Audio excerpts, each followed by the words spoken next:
Bueno, esta es la columna del día de ayer, la que debí haber leído el día de ayer. Se llama La Jornada y Milenio, vergüenza mediática.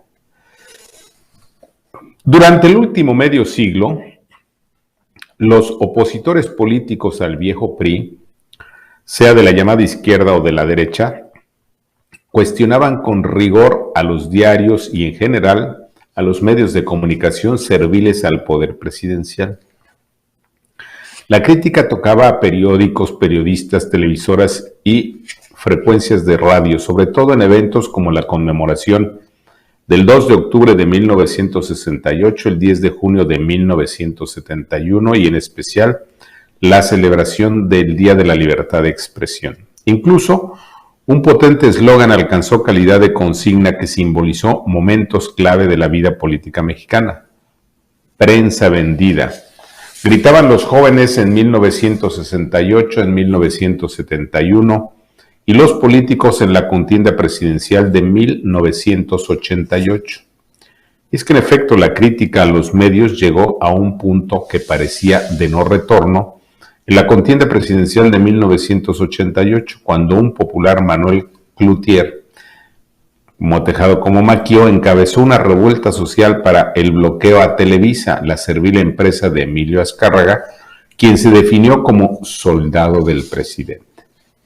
Desde 1988 y hasta 2018, la pluralidad en los medios y la libertad de expresión ganaron espacio mientras se consolidaba la democracia mexicana. Sin embargo, en mayo de 2018, a semanas de la elección presidencial de ese año, volvió el autoritarismo político y regresó el servilismo mediático. Sí, se montó una campaña de difamación y calumnia contra el autor del itinerario político, ordenada por AMLO y que costó a Morena 12 millones de pesos. Y que fue la primera advertencia del nuevo grupo en el poder a los medios. Debían entender que el gobierno de Obrador no toleraría voces críticas y menos voces independientes.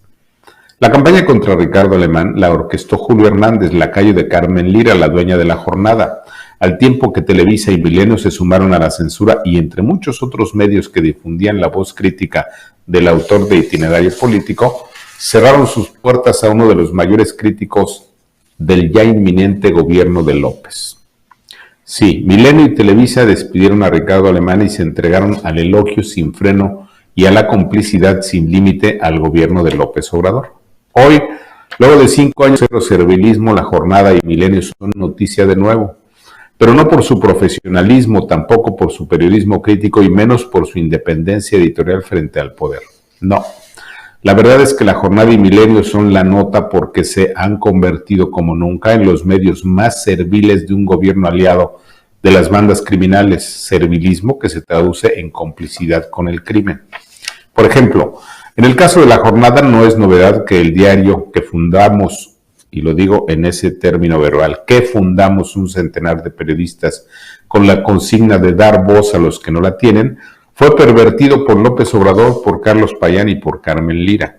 Y es que más que instrumento crítico de la sociedad, a pocos años de su nacimiento, La Jornada ya no era un diario independiente, sino instrumento de propaganda para el proyecto político de López. Así, en los últimos 30 años, muchos directivos, articulistas, reporteros y cartonistas de La Jornada se sumaron abiertamente al proyecto de AMLO en un grosero engaño que enriqueció a unos cuantos y defraudó al periodismo. De ahí salieron propagandistas y asesores del gobierno de AMLO como Epigmenio Ibarra, Pedro Miguel, fantoches como el Fisgón, además de lacayos como Enrique Galván Ochoa, José Agustín Ortiz Pinchetti, Rosa Isela Rodríguez y muchos otros que se han enriquecido con dinero público ya que no hacen periodismo sino negocios privados y propaganda partidista. Y es que luego de Televisa, la empresa que edita La Jornada es el medio que más dinero público recibe del gobierno de López, a pesar de que su tiraje es ridículo y que día a día su influencia digital es menor, al extremo de que en no pocas ocasiones ha estado al borde de la extinción. Y resulta que el bodrio periodístico de 1,000 millones de pesos presupuestados al año, sale dinero para comprar propiedades a privilegiados de La Jornada como la señora Guillermina Álvarez, hoy ex esposa del Fisgón y dama de compañía de la señora Carmen Lira. Por eso no es novedad que la casa en Coyoacán donde vive el hijo mayor de Obrador sea propiedad de Guillermina Álvarez, y es que además la dueña de la jornada, la señora Carmen Lira, es madrina de los 3 hijos mayores de López Obrador. Claro, además de que la exreportera de la jornada, Rosa Isela Rodríguez, fue la nana de los hijitos de López. Es decir, todo queda en familia. ¿Y dónde quedaron el periodismo crítico e independiente y el diario que nació para darle voz a los ciudadanos y el repudio a la prensa vendida? Pero el caso de Milenio es probablemente peor. ¿Por qué? Porque apenas en días pasados la empresa mediática de los González, Televisión, Radio, Digital y Prensa, dieron un giro impensable a favor de la propaganda lanzada por el grupo criminal dominante en México. ¿Sí? Contra todas las formas éticas, profesionales y periodísticas, Milenio difundió un comunicado del Cártel de los Chapitos, en donde la banda más sanguinaria de la historia se queja amargamente de que son perseguidos por los matones de las redes. Sí, de risa loca. Y sin duda que Milenio incurre en una falta imperdonable a la ética y al profesionalismo periodístico al difundir el comunicado de una banda criminal, delito conocido como apología del delito, y que en una democracia real debía ser sancionado con la cancelación de las concesiones de radio y televisión. Por eso, en el itinerario político apenas del pasado viernes 5 de mayo, titulado El Mago de Palacio esfumó 100 millones, lo expliqué de la siguiente manera. Al tiempo que crecía el escándalo de las corruptelas de Andy, el preferido de Palacio, el abogado de la familia del Chapo logró filtrar como nota principal al informativo de Milenio Televisión una carta de los Chapitos a la opinión pública. Es decir, que sin ningún rigor periodístico, ético y menos profesional, Milenio abrió sus señales, sus frecuencias y sus páginas a grupos criminales que no solo se dicen inocentes, sino víctimas de una persecución mediática. Sí, ahora resulta que los criminales más sanguinarios de la historia se quejan de los matones de redes. Parece que a Milenio no le importa que tales grupos criminales usen sus frecuencias, sus señales y sus páginas para engañar a la sociedad.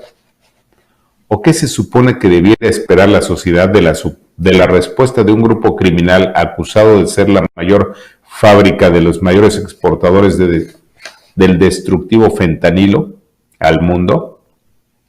¿Habrá alguien con 1 milímetro de sentido común y racionalidad capaz de creer que los criminales del cártel de Sinaloa dicen la verdad? ¿O será que asistimos a la captura criminal de los medios de comunicación?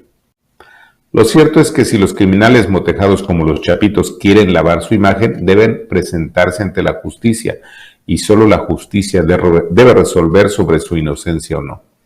Los medios no están para darle voz a una banda del crimen organizado que además se identifica como aliada del gobierno. ¿O será que Milenio ya también es parte del cártel de Sinaloa? Fin de la cita. Sí, el grupo Milenio presta sus señales, frecuencias y planas para la apología del delito y de las bandas criminales, pero nunca cuestiona a los crímenes de Estado y lesa humanidad que comete, por ejemplo, el gobierno de López.